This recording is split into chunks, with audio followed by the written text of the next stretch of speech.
Carl Tamayo, sikat na sa Korea. Grabe, sinisigaw lahat ng fans ang kanyang pangalan. At Kai Sotto binabalak na maglaro sa PBA.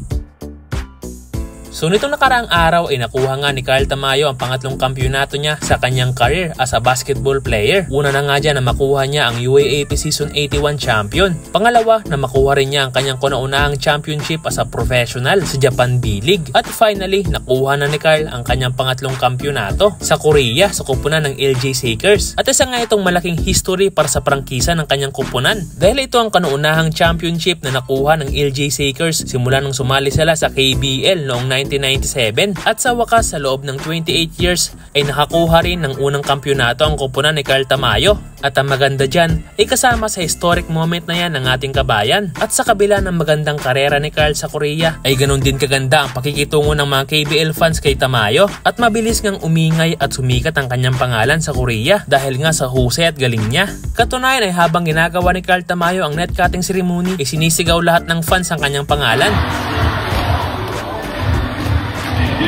At kahit na pagkatapos ng championship game ay sinisigaw pa rin ng mga fans ang pangalang Carl Tamayo sa labas ng arena.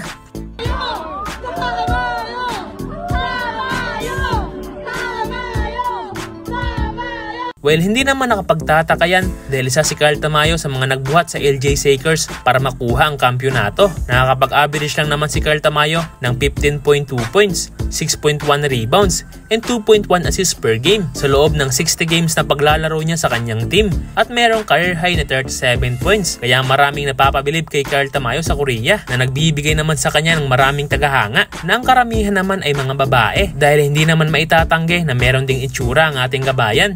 Samantala, Kai Sotto usap-usapang maglalaro na lang sa PBA dahil madalas nga itong namamataan na nanunood ng pambansang liga. At kumalat rin ang larawang ito na kasama si Coach Yengyao at ang kanyang coach sa Japan. Kaya lumabas ang bali-balitang maglalaro na si Kai Sotto sa rain or shine. At mas lalo pang umingay ang rumor na to nang maispatan din si Kai na nanunood ng PBA games kasama pa rin ang kanyang coach sa B-League. Ngunit malabo nang mangyari yan dahil pumirma na nga si Kai Sotto ng panibagong kontrata sa Japan na nagkakahalaga ng 34 million to 64 million pesos. Pero baka one day ay makita rin natin si Kai na naglalaro na sa PBA at hindi malabong mangyari yan dahil ang kanyang tatay ay dito naglaro noon at wala namang masama kung maglaro siya sa liga na ito, di ba?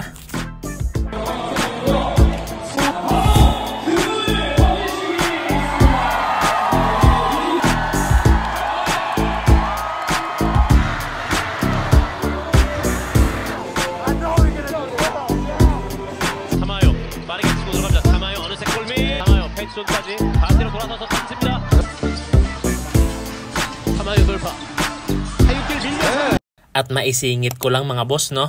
Maaari bang pakipindot naman ng like at mag-subscribe ka na sa ating channel?